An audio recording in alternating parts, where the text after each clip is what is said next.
Today I'll be going over my store championship winning Erupting Merlin decklist, which also happens to be one of the cheapest competitive Grand Archive decks you can build in the Fractured Crown metagame. Let's take a look at it. What's up everyone, it's Dan with Main Deck, back with another Grand Archive deck profile. I know it's been a little while. The last ones we did were pre-Ascent Houston. After Ascent Houston, we're just kind of messing around with a few different decks. I never really settled on anything to do a deck profile on, but I had to get a little more serious when our store championships were coming up. So what I did was I took that Fire Erupting Rhapsody Merlin deck list that I took to Ascent Houston, and we tried so many different variants of it, and finally I just kind of settled on this more streamlined one. But before I jump into kind of explaining this deck list in particular, I want to mention two things. First of all, huge shout out to True Champion Gaming, who are some of the best players in Grand Archive today, have incredible content on their channel, and they put out a deck profile as I was working on this list that was quite similar in a number of ways, and I liked some of their numbers, I liked some of their ideas, so I did take a few ideas from them, but I have their whole deck list linked in the description below. You should absolutely go watch their deck profile as well if you want to build this deck and kind of glean ideas from both, see what you like, figure out your own version of the list based on those. But huge shout out to those guys that did an incredible job with their deck list. And the other thing I want to mention is that this deck, the very cool thing about this one today is that this is a super budget deck. I will have a link as well if you want to purchase the whole deck, our TCG Player affiliate link. Remember, purchasing through TCG Player using our affiliate link does support the channel as well, which I would greatly appreciate it. If you do just want to pick this whole deck up in one go, that link will be down there. And if you just want to shop for any other singles, our usual landing page link will be down there as well. So make sure to check that out. But if you're buying this list on a budget, we'll go through some of the things you can cut out, but this deck for the core of the deck can really get down to literally $50 for everything. And again, I did win our store champs with this deck list, so this is by far from a bad deck. This is certainly a great competitive deck, but it just happens to also be very budget friendly as well. So let's go ahead and just start at the very top. I don't want this to take too terribly long because we've gone through erupting lists before, but this is, of course, an Erupting Merlin list using Spirit of Fire. We are using Rye level 1. I love the Rye level 1 in here in this version, the sort of non-crux, the version that goes a little bit faster, because what Rye level 1 gives you is access to just a little bit faster momentum. You don't get that sort out earlier, and you're not going into level 3 to do things with it. Instead, Rye just gives you access to being able to sit at a lower level and draw cards. It sometimes actually speeds your win up by about 1 turn, which is exactly what we need to shore up the matchup against the traditional arcane Rye decks. That's one thing that I definitely took for granted in the previous Merlin testing. What we found is that the version that starts with Rye level 1 goes just fast enough, as well as the Reckless Conversion ban affecting things as well, where it is able to outspeed Rye decks fairly reasonably as long as you go for this plan of sitting at a low level and using Erupting Rhapsody. And that's one of the main things you're going to be doing with this list. Now, this list is a Merlin list, so we're doing Merlin level 2, Merlin level 3, but a lot of your wins can be on Rye level 1. You don't need to be leveling up as fast as possible if that isn't something that's going to be, important to you that game. What you really want to decide on early on in the game is, am I seeing the cards, and is this the matchup where I just need to go for the win on Rye level 1? Or is this matchup going to be potentially ground out longer where I have to play control? Because then if that's the case, you want to get to level 3 as soon as it is feasible without going down too many cards, so that you can start building up those counters and reach that inevitability, that strong play that Merlin has where she can just sit there until her fireballs can kill you. So you want to make that decision very early on in the game and figure out where you're going with this. I would say against deck lists, especially like wind lists, where they are they're either going to be playing like a Wind Merlin sort of control build, or they're playing the ally deck list that's just trying to keep pushing damage on you. You generally need to level up a little bit faster. You need to be actually prioritizing going to level 3, because either against the ally decks you need that extra health pool, or against those Merlin control decks, you kind of want to be the first one to reach Merlin so that you can start to build up your counters a turn faster than them. Now, against Fire Merlin decks, which honestly, the traditional Fire Merlin has a decent matchup against this deck. You kind of just want to Erupting Rhapsody them before they can get an Incarnate Majesty off and put a Deer on board. Once the Majestic Spirit's on board, it's going to be a little harder for you to win. Now, not too bad, because Erupting Rhapsody can still blast them in the face or can take out that Deer, no questions asked.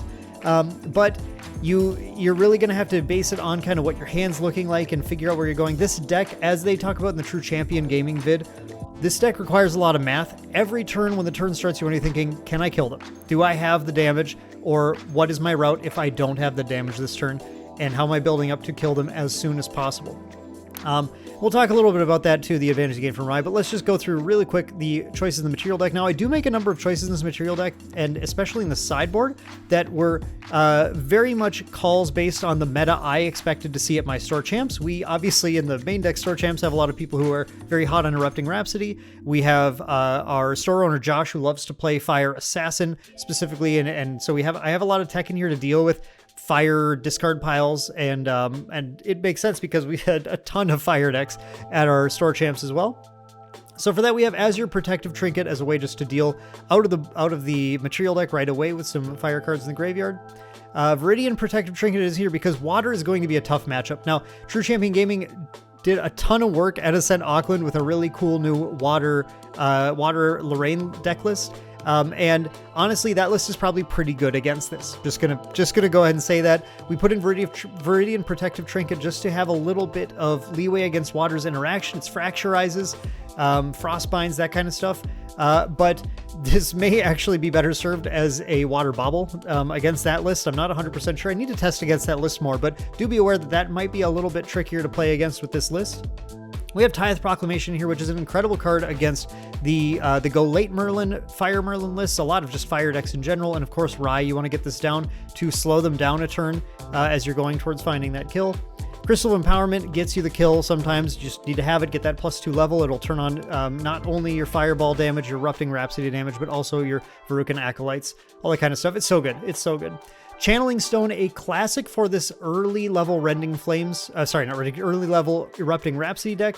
Channeling Stone lets you pitch a floating memory, which we're playing actually plenty of in this version, or banish a card if you need to count as 2 cards in your hand. Basically makes a card cost 2 less to activate.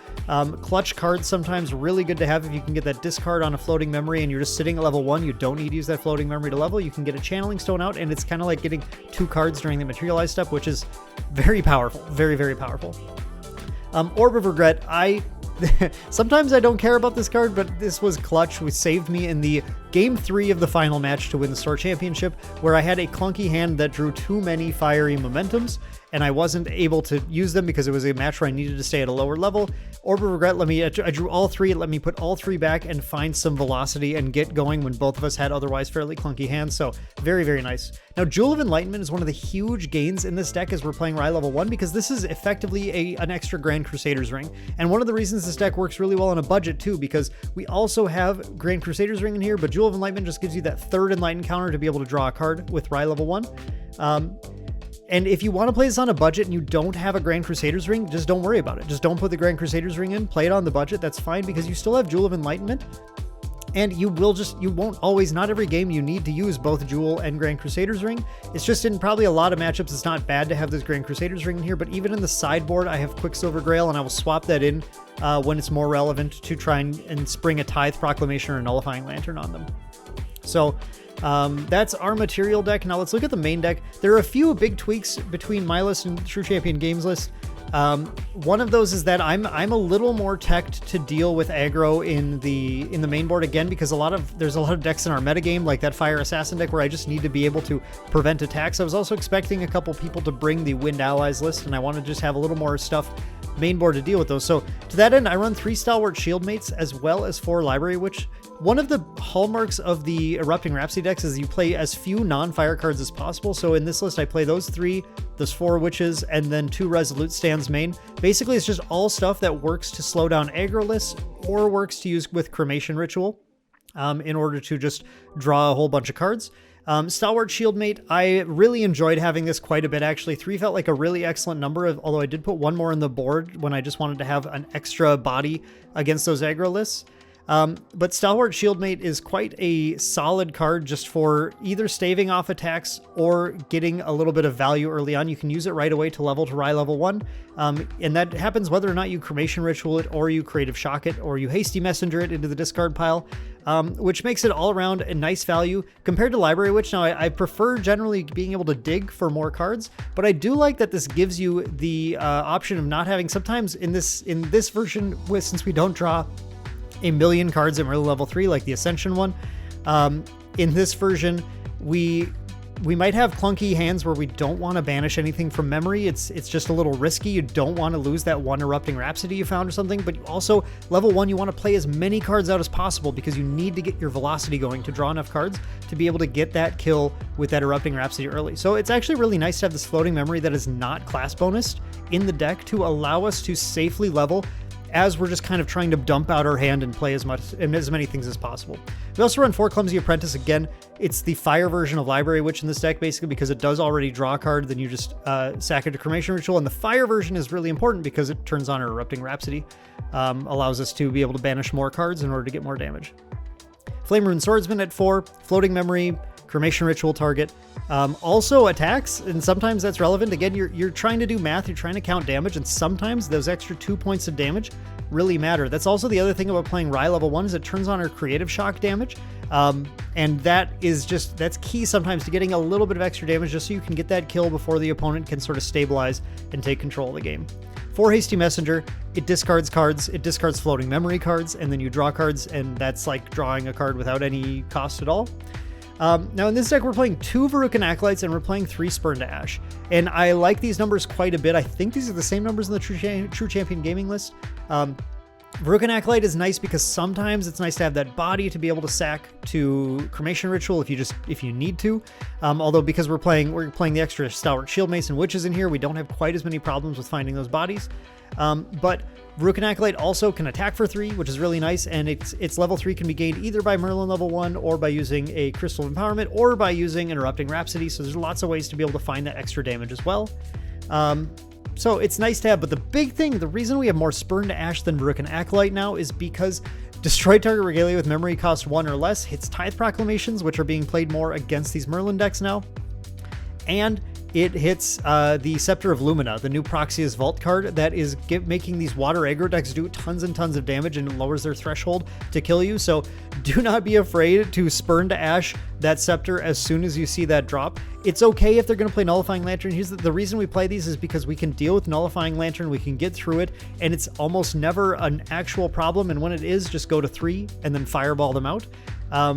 Or just attack a bunch or whatever. This like Fire Momentum still does a little bit of damage. So but yeah, we play the 3 Spurn to Ash and the 2 Verucan Acolytes as just ways to deal with things like Nullifying Lantern. But against Scepter of Lumina, you want to kill that thing as soon as possible. So we have a priority basically placed on Spurn to Ash to prevent all that extra damage.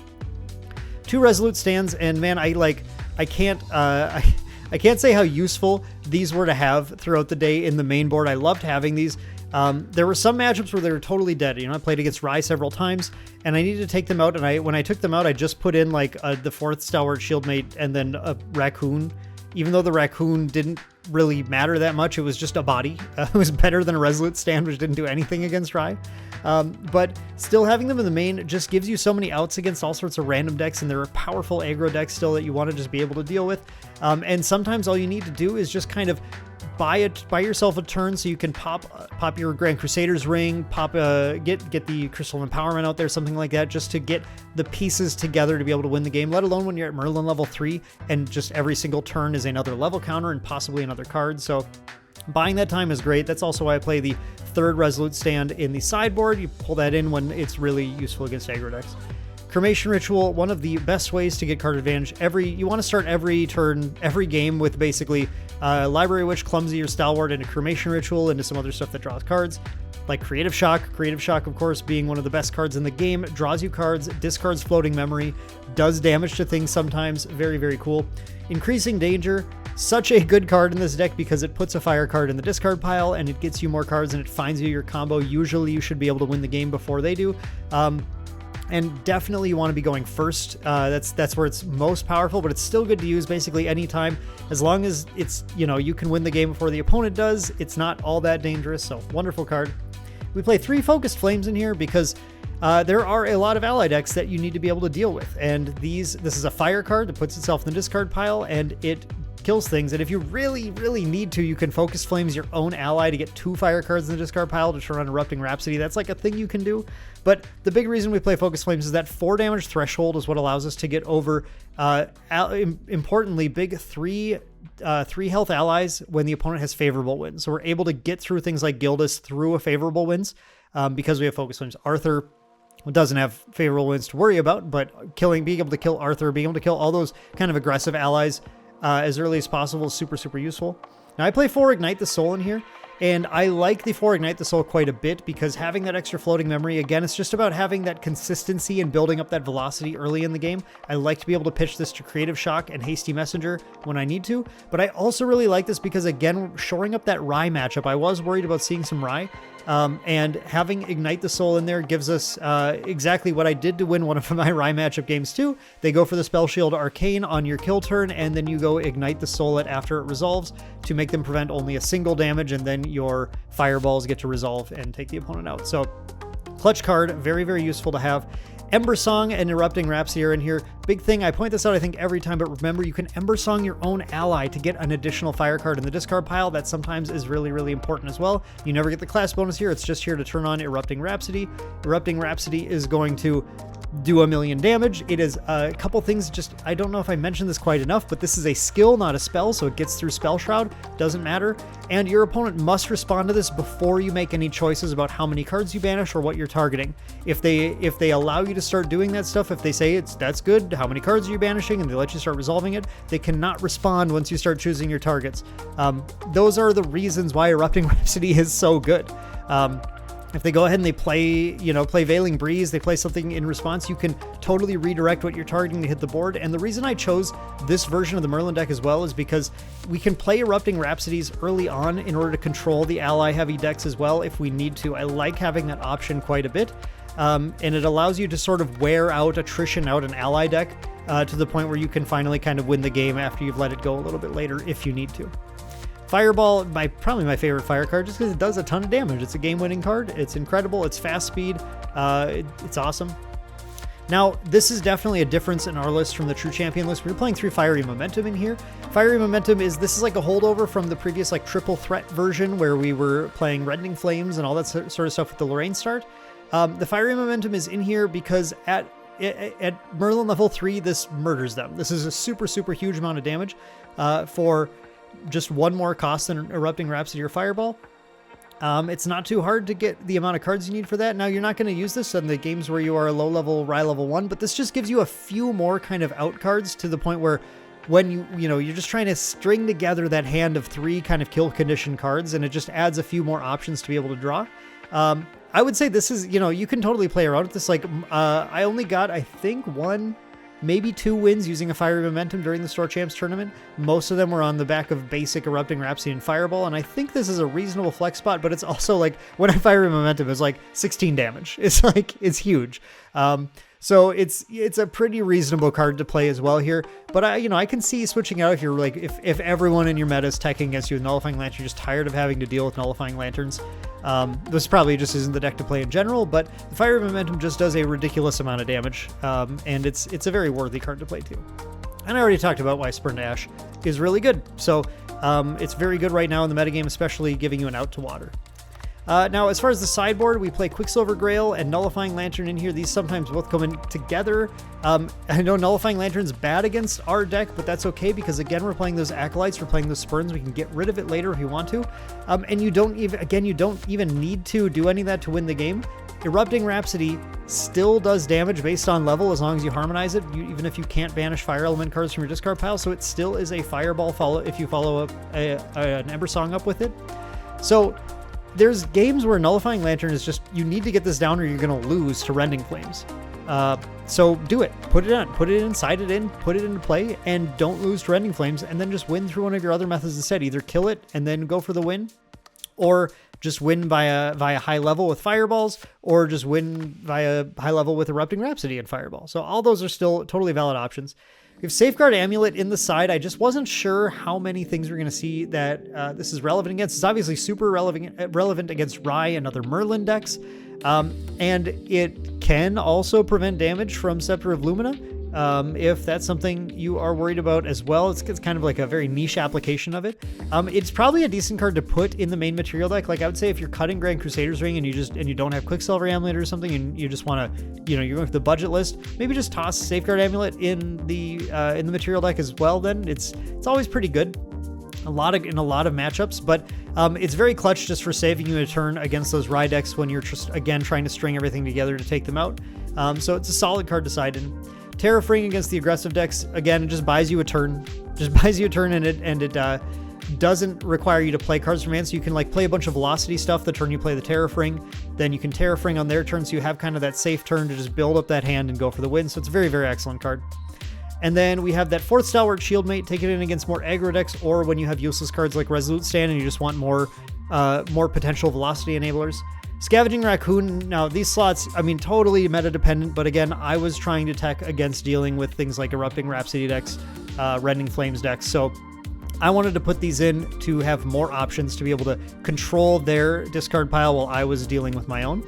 And then the 3rd Resolute Stand, again, just to have yet another option. I had a game where I played all 3 Resolute Stands 3 turns in a row against Wind Allies. I really had to grind that one out, but we got there. So that is the list. Again, first place store championship with this list. Very, very happy with it. There are matchups, especially I think that new water aggro deck that would do pretty well against this list, but there are lots of decks where even if you just get a good start against that water deck, you probably can just take them out. I really enjoy this list. I really appreciate the low cost of this list, and I think this is a great list to play with as we're waiting for Alchemical Revolution. If you want something that is just really fun, big numbers, you can kill super early on, you can catch your opponent off guard, or you can grind late if you need to. Honestly, I really do think it's really fun when the opponent plays an Nullifying Lantern to work out how to play through it. I really enjoy that type of gameplay, so I think this is a super fun deck. If you like it, I hope you give it a try. Let me know in the comments down below what you think of this list and what you think of playing it if you do get a chance to play it. Would love to hear your comments on this. Really looking forward to the Alchemical Revolution metagame, though. There's going to be a lot of fun new decks to play, so stay tuned. We'll definitely have more deck techs coming out when we get a little closer to Alchemical Revolution, so stay tuned for that. But for now, that's going to do it for this video. Hope you guys enjoyed that one. Have a great one. Thanks for watching, and we'll see you in the next one.